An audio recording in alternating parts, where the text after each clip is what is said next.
இந்த சினிமா அப்படிங்கிற விஷயமே என்ன அப்படின்னு பார்த்தீங்கன்னா, ஒரு சராசரி மக்களை தியேட்டருக்குள்ளே வர வச்சு அவனுக்கு வந்து பெஸ்ட்டான ஒரு எக்ஸ்பீரியன்ஸையோ இல்லை ஒரு பெஸ்ட்டான விஷுவலையோ காட்டி அவனை வந்து அவனுக்கு இருக்கிற பிரச்சனைகளை, அவனுக்கு இருக்கிற ஒரு தேவையில்லாத விஷயத்தெல்லாம் ஒரு 3 மணி நேரமோ 2.5 மணி நேரமோ மறக்க வச்சு அவனை வந்து பார்த்தீங்கன்னா ஒரு ஃபுல்ஃபில் பண்ணி வெளியே அனுப்புறது தான் வந்து சினிமா அப்படின்னே சொல்லாங்க.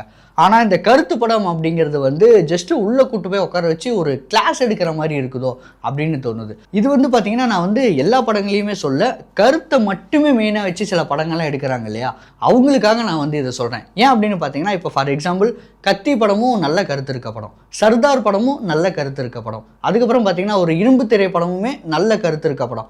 ஆனாலும் அந்த படம்லாம் பார்த்தீங்கன்னா மக்களுக்கு ரொம்ப பிடிச்சிருக்கும்.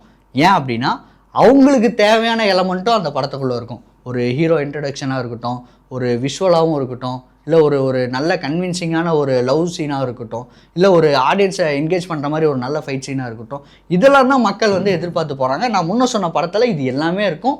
இதோட சேர்த்து தான் கருத்து அப்படிங்கிற விஷயமும் இருக்கும். அப்படி இருக்கப்போ ஓகே, இது எல்லாமே சேர்ந்து ஒரு பர்ஃபெக்டாக ஒரு டெலிவரி ஆகுறப்போ ஆடியன்ஸ் வந்து அதை ஏற்றுக்கிறாங்க. அதனாலேயே பார்த்தீங்கன்னா இப்போ நான் முன்ன சொன்ன இந்த படம் எல்லாமே சூப்பர் டூப்பர் ஹிட் ஆச்சு. ஆனால் கருத்து அப்படிங்கிற விஷயத்தை மட்டும் வச்சுக்கிட்டு ஒரு படம் வந்து ரிலீஸ் ஆகிறப்போ அந்த படத்தை பார்க்குற மக்கள் ஒரு 10 பேர் அந்த படத்துக்கு வந்து அக்செப்ட் பண்ணிக்கிறாங்க அப்படின்னாலுமே, மீதி இருக்க ஒரு 90 பேர் என்ன பண்ணுறாங்கன்னா, கருத்து ஓகேவாக இருக்குது பட் நல்ல படம் இல்லை, அதாவது நான் எதிர்பார்த்த மாதிரி இந்த பெரிய பெரிய விஷுவலோ இல்லை என்கேஜிங்காக வச்சுக்கிற மாதிரியான ஒரு ஸ்க்ரீன் பிளேவோ இல்லை ஒரு நல்ல ஃபைட் சீனோ இந்த மாதிரி எதுவும் இல்லை, ஸோ நான் வந்து இந்த படம் எனக்கு வந்து பெருசாக ஓகே ஆகலை அப்படின்னு தான் சொல்கிறாங்க. அந்த படத்தில் வர கருத்தை அவங்க ஒத்துக்கிறாங்க, ஆனால் ஓவராலாக படமாக பார்க்குறப்போ அந்த படம் எனக்கு ஓகே ஆகலை அப்படிங்கிற மாதிரி தான் சொல்கிறாங்க. இப்போ சமீபத்தில் பார்த்தீங்கன்னா ஒரு படம் ஒன்று ரிலீஸ் ஆச்சுங்க. அந்த படத்தோட ரிவ்யூ எடுக்கிறதுக்காக நானும் என்னோடய ஃப்ரெண்டும் தியேட்டருக்கு போயிருந்தோம். வழக்கமாக என்ன பண்ணுவோம், போயிட்டு ரிவ்யூ கேட்போம் இல்லையா, அந்த மாதிரி படம் எப்படி இருந்தது அப்படின்னு ரிவ்யூ சொல்கிறப்போ நிறைய பேர் அவங்களோட கருத்தெல்லாம் சொல்லிட்டு இருந்தாங்க. அப்படி ஒருத்தர் அவரோட ரிவ்யூவை சொன்னாருங்க. அந்த ரிவ்யூவை கேட்குறப்போ எனக்கு வந்து எனக்குள்ளேயே ஒரு கேள்வி எழுந்தது அப்படின்னே சொல்லலாம். அவர் என்ன சொன்னார் அப்படின்னு பார்த்தீங்கன்னா, கருத்தான படம் ஆனால் நல்ல படம் இல்லை அப்படின்னு சொன்னார். நம்ம வழக்கமாக என்ன நினச்சிட்டு இருப்போம், ஒரு படம் வந்து நல்ல கருத்தை சொல்லிச்சு அப்படின்னாலே அது வந்து நல்ல படம் தானே அப்படின்னு தானே சொல்லிட்டு இருப்போம். பட் இவர் என்ன சொன்னார் அப்படின்னு பார்த்தீங்கன்னா, இது வந்து நல்ல கருத்தான படம் தான்ப்பா, ஆனால் நல்ல படமானு கேட்டிங்கன்னா நான் வந்து நல்ல படம்னு சொல்ல மாட்டேன் அப்படின்னு சொல்லிட்டு போயிட்டார். இந்த விஷயம் வந்து ரொம்ப புதுசாக எனக்கு இருந்தது, நிறைய கேள்விகளை எழுப்புச்சு அப்படின்னே சொல்லலாம். ஸோ ஒரு கருத்து அப்படிங்கிற விஷயத்த மட்டும் மையமாக வச்சு கதை அப்படிங்கிறது எழுதாமல், ஒரு கதையில் என்னென்ன இருக்கணுமோ இந்த சினிமா தன்மையோட ஒரு விஷயம் சொல்லுவாங்க இல்லையா, அப்படி இருக்கப்போ ஆடியன்ஸ் வந்து என்கேஜ் ஆவாங்க, உங்களோட கருத்தையும் வந்து அவங்க ரிசீவ் பண்ணிப்பாங்க. சினிமா அப்படிங்கிற விஷயமே எதுக்கு அப்படின்னு பார்த்தீங்கன்னா, விஷுவலாக என்கேஜ் பண்ணுறதுக்கு, ஆடியன்ஸுக்கு புதுசாக நிறைய விஷயத்தை காட்டுறதுக்கு அண்ட் எஜுகேட் பண்ணுறதுக்கு. ஒன்லி எஜுகேட் பண்ணுறதுக்கு சினிமா இல்லை, இதுதான் பார்த்தீங்கன்னா ஆடியன்ஸ் எதிர்பார்க்குறாங்க. இதுதான் பார்த்தீங்கன்னா அந்த ஒரு ரிவ்யூவர் சொன்னார் இல்லையா, அது மூலிமா எனக்கு வந்து தெரிஞ்ச விஷயம். அவர் என்ன சொன்னார் அப்படின்னு பார்த்தீங்கன்னா, நல்ல கருத்து படம் ஆனால் நல்ல படம் இல்லை அப்படின்னு சொன்னார். அந்த படத்தில் கருத்து இருக்குது, ஆனாலும் ஓவராலாக அந்த படத்தில் வந்து இந்த மாதிரியான விஷயம்லாம் இல்லாதப்போ எனக்கு வந்து அந்த படம் ஓகே ஆகலை. இதை தான் பார்த்தீங்கன்னா அவர் வந்து ஒரு 2 வரியில் சொல்லியிருந்தார். அதாவது பார்த்தீங்கன்னா அந்த கருத்துங்கிற விஷயத்தை மட்டுமே மையமாக வச்சு ரிலீஸ் ஆகிற படத்தை நிறைய தரப்பினர் எடுத்துக்கிறாங்க. ஆனாலும் ஒரு சில பேர் அந்த படத்தை வந்து ட்ரோல் பண்ண ஆரம்பிக்கிறாங்க.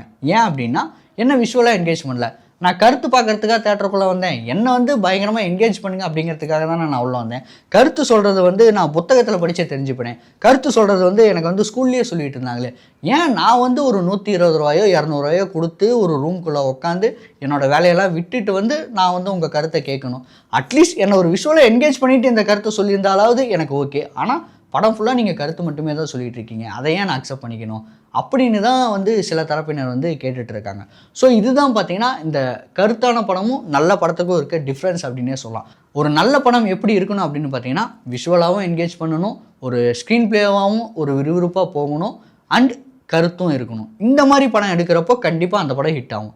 பட் கருத்தை மட்டுமே வச்சு ஒரு படம் எடுக்கிறப்போ ஆடியன்ஸ் இந்த இடத்துல தான் தோய்வடைகிறாங்க அப்படின்னு எனக்கு தோணுது. உங்களுக்கு என்ன தோணுது அப்படிங்கிறத கமெண்ட்டில் சொல்லுங்கள். அதுக்கு முன்னாடி சினிமா அப்படிங்கிற விஷயம் எங்கேருந்து ஒரு பரிணாமம் ஆனது அப்படின்னு பார்த்தீங்கன்னா, நாடகங்கள்லேருந்து அப்படின்னு நம்ம எல்லாத்துக்குமே தெரியும். ஸ்டேஜ் ட்ராமா இந்த மாதிரிலாம் கண்டக்ட் பண்ணிகிட்டு இருப்பாங்க. அதுக்கப்புறம் பார்த்தீங்கன்னா ஒரு கேமரா, ஒரு எடிட்டிங், இந்த மாதிரி ஒரு டெக்னிக்கலான விஷயமா சேர்ந்து அது வந்து சினிமாவாக ஆனது. நம்ம போயிட்டு தேட்டரில் உட்காந்து பார்ப்போம். முன்னாடியெல்லாம் பார்த்தீங்கன்னா ஒரு டூரிங் டாக்கீஸாக இருக்கட்டும், ஜஸ்ட் ஒரு ஸ்க்ரீன் போட்டு அதில் ப்ரொஜெக்ட் பண்ணி பார்த்துட்ருப்போம். பட் எப்படியாவது நம்ம ட்ராமாவில் என்ன மாதிரியான விஷுவல்லாம் பார்த்தோமோ அதுலேருந்து நெக்ஸ்ட் லெவலில் தான் பார்த்தீங்கன்னா சினிமாவில் இருக்கும். அதாவது ட்ராமாவில் பார்த்தீங்கன்னா ஒரு யதார்த்தமான சீன்லாம் தான் வைக்க முடியும், ஒரு யதார்த்தமான டைலாக் தான் வைக்க முடியும். அதை தாண்டி ஒரு பிரம்மாண்டமான விஷயம்லாம் பார்த்தீங்கன்னா ஒரு ஸ்டேஜ் ட்ராமாவில் நம்மளால் கொண்டு வர முடியாது. ஆனால் சினிமாவில் பார்த்தீங்கன்னா நமக்கு என்ன வேணுமோ அதை வந்து நம்ம ப்ராப்பராக அட்டன் பண்ணோம்னா அதை வந்து நம்ம அச்சீவ் பண்ணிடலாம். அந்த மாதிரி நிறைய டேரக்டர்ஸ் வந்து அவங்களோட விஷனை வந்து ப்ராப்பராக என்கேஜ் பண்ணுற மாதிரி நமக்கு காட்டியிருக்காங்க. அந்த மாதிரியான படமும் நம்மளை எக்ஸைட் பண்ணியிருக்கு அப்படின்னு சொல்லலாம். இப்படி தான் பார்த்தீங்கன்னா சினிமா வந்து ஒவ்வொரு பாயிண்ட்லேயும் வந்து வளர்ந்துக்கிட்டே வருது. அதாவது நம்மளை என்கேஜ் பண்ணுற மாதிரி குறிப்பிட்ட காலத்துக்கு மேலே அடுத்தடுத்து வந்து ஒரு ஸ்டெப் போயிட்டே இருந்தது அப்படின்னே சொல்லலாம். நம்மளும் பார்த்தீங்கன்னா ஒரு 50 வருஷம் முன்னாடி இருந்த சினிமா வந்து இப்போ வந்து நம்ம கம்பேர் பண்ணுறப்போ இல்லை அது கொஞ்சம் கம்மி தான். அதே மாதிரி தாங்க ஒரு 50 வருஷம் கழித்து வர சினிமாவை பார்த்தீங்கன்னா இப்போ இருக்க சினிமா வந்து நமக்கு வந்து கொஞ்சம் கம்மியாக தெரியும். ஏன்னா பார்த்தீங்கன்னா ஒரு 50 வருஷம் கழித்து இந்த டெக்னிக்கல் விஷயம்லாம் வந்து ரொம்ப இம்ப்ரூவ் ஆகிருக்கும், அட்வான்ஸ்டு டெக்னாலஜிலாம் வந்திருக்கும். அப்படி பார்க்குறப்போ இப்போ இருக்க சினிமாலாம் வந்து நமக்கு வந்து அந்த நேரத்தில் வந்து கொஞ்சம் டல்லாக தெரியும். இப்படி தான் பார்த்தீங்கன்னா சினிமா வந்து தன்னைத்தானே பரிணாமமாக்கிட்டு ரொம்ப சூப்பராக வளர்ந்துட்டு இருக்குது. இந்த மாதிரி சமயத்தில் சினிமாக்குள்ளே கருத்து அப்படிங்கிற விஷயம் தேவையா? இதுதான் வந்து என்னோட கேள்வியாக இருக்குது. இந்த கேள்வியும் பார்த்தீங்கன்னா எதனால் வருது அப்படின்னு பார்த்தீங்கன்னா, கருத்து அப்படிங்கிற விஷயம் நம்ம வந்து நார்மலாகவே ஷேர் பண்ணிக்கக்கூடிய விஷயம். இப்போ நம்ம 2 பேர் பேசிகிட்டு இருக்கோம் அப்படின்னா உங்களோட கருத்தை வந்து நீங்கள் என்கிட்ட ஷேர் பண்ணிப்பீங்க. உங்களோட கருத்தில் எனக்கு எதாவது எதிர்கருத்து இருக்குது அப்படின்னா நான் வந்து உங்ககிட்ட ஷேர் பண்ணியிருப்பேன். இந்த மாதிரியான விஷயம்லாம் ரொம்ப யதார்த்தமாக நடக்கும். பட் சினிமா அப்படிங்கிற விஷயம் வந்து யதார்த்தத்தை தாண்டின விஷயம் தானே. யதார்த்தமான விஷயத்தை வந்து நம்ம ஆல்ரெடி பேசிட்டு தானே இருக்கோம். அதை தாண்டி ஒரு 3 மணி நேரமோ இல்லை 2.5 மணி நேரமோ நான் ஒரு ஸ்க்ரீன்குள்ளே உட்காந்தோ இல்லை ஒரு ரூம்குள்ளே உட்காந்தோ என்ன என்கேஜ் பண்ணுற மாதிரியான பார்க்குறது தானே அது வந்து சினிமா அப்படின்னு சொல்கிறோம்.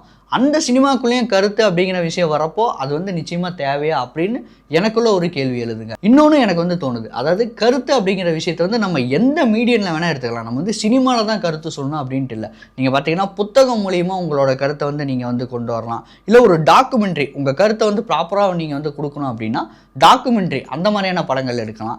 இல்லாட்டி பார்த்தீங்கன்னா இந்த அவார்ட் வின்னிங் ஃபிலிம் அது கூட எடுக்கலாம். இல்லை நான் வந்து ஒரு மெயின் ஸ்ட்ரீமில் தான் என்னோட கருத்தை வந்து சொல்லுவேன் அப்படின்னு நீங்கள் எதிர்பார்க்குறப்போ நிறைய கருத்து படங்கள்லாம் வந்து தோல்வி அடையுது. எதனால் அப்படின்னா ஆடியன்ஸ் வந்து என்னை என்கேஜிங்காக வச்சுக்கோ, என்னை வந்து ஒரு விஷுவலாக எக்ஸ்பீரியன்ஸாக வந்து சூப்பராக எனக்கு ஒன்று வந்து காட்டு அப்படிங்கிற மாதிரி தான் ஆடியன்ஸ்லாம் எதிர்பார்த்து வராங்க. அப்படி இருக்கப்போ ஒரு கருத்தை வச்சோம் அப்படிங்கிறப்போ என்ன நடக்குது அப்படின்னா அந்த படத்தை வந்து லைக் நல்லா இருக்குது அப்படின்னு சொல்ல முடியல, நல்லா இல்லை அப்படின்னு சொல்ல முடியல. இந்த இடத்துல தான் வந்து ஆடியன்ஸ் வந்து தடுமாறுறாங்க.